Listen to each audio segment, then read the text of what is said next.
साईं टाइम तमामु घणो थी वियो आहे। हाँ डॉक्टर साहब तव्हां अचो त डॉक्टर हमीद खे आउं रिक्वेस्ट कंदुसि त उहो पंहिंजनि ख़्यालनि जो इज़हार करे किताब ते।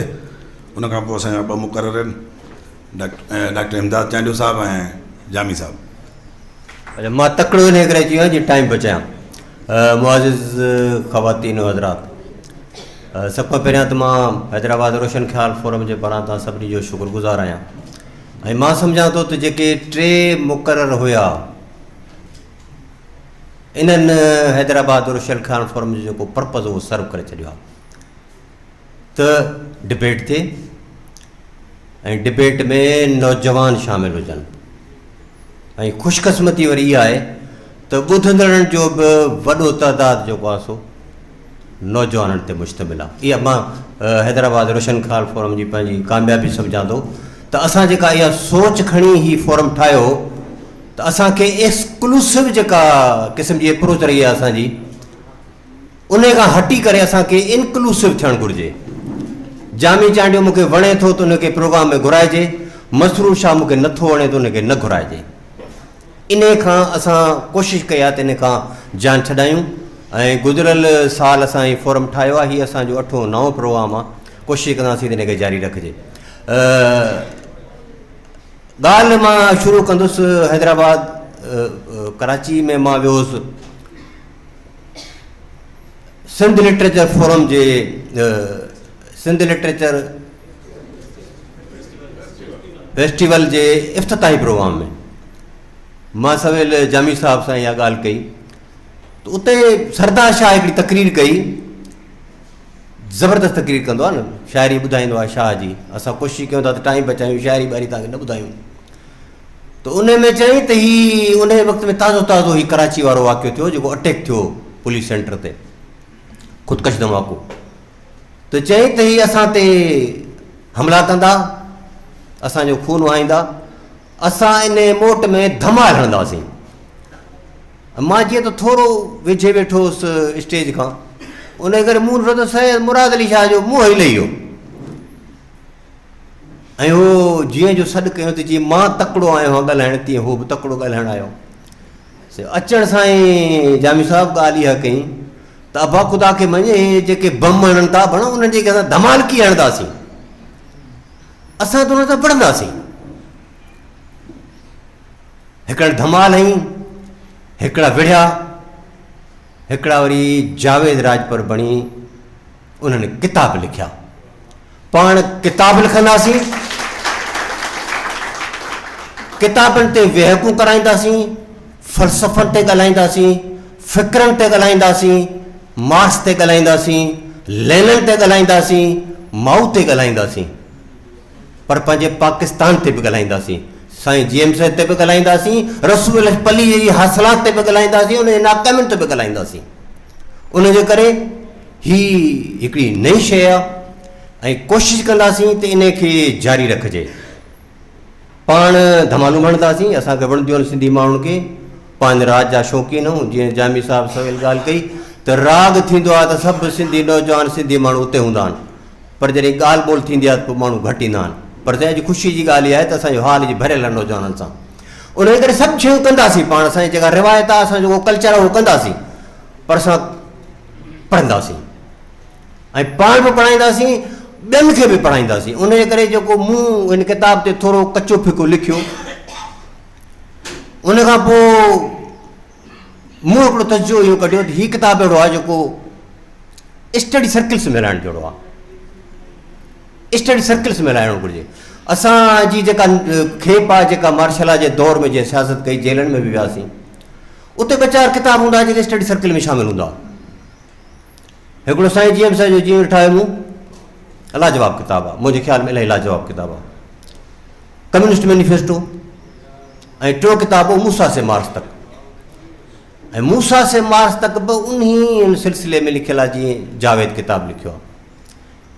हिकिड़े कंहिं दोस्त ॻाल्हि कई त 10,000 सालनि जो किताबु आहे, पर मां सम्झां थो त यूनान खां वठी जेको आहे सो किताबु जेकॾहिं ॻंढिबो त पोइ इहो 2500 जे लॻभॻि थिए थो। पर मूसा से मार्च तक किताबु जेको आहे सो 3500 सालनि जो मूसा जी शरीयत खां शुरू थिए थो, उन खां शुरू थिए थो। हिकिड़ी ॿी जेका ॻाल्हि मां करणु चाहींदुसि, असल में मूंखे किताबु पढ़ायो जामी साहब,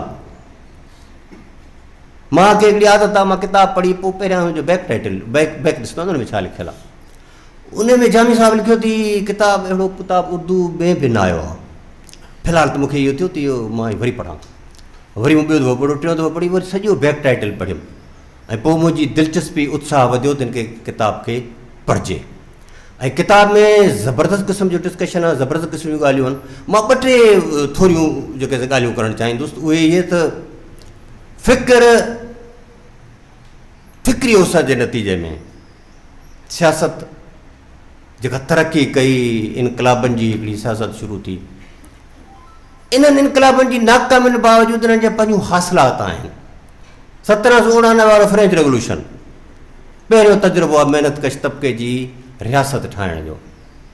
तोड़े जो उहो मां सम्झां थो त मार्च में शुरू थियो ऐं जेको आहे सो मई में उहो ख़तमु थियो। ऐं उनजे लाइ मार्क्स जेको पंहिंजो हिकिड़ो मज़मून आहे 18th ब्रोमेयर ऑफ लुई बोनापार्ट शायदि उन में लिखियलु आहे, इनकलाब हिकिड़े पासे ॾाकणूं चढ़ी रहियो आहे ऐं ॿिए पासे जेको आहे सो ॾाकण तां हेठि लही रहियो आहे।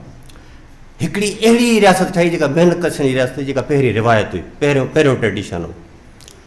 ॿियो उनजे नतीजे में छा थियो, नेशनल स्टेट जो तस्वुरु उभरियो।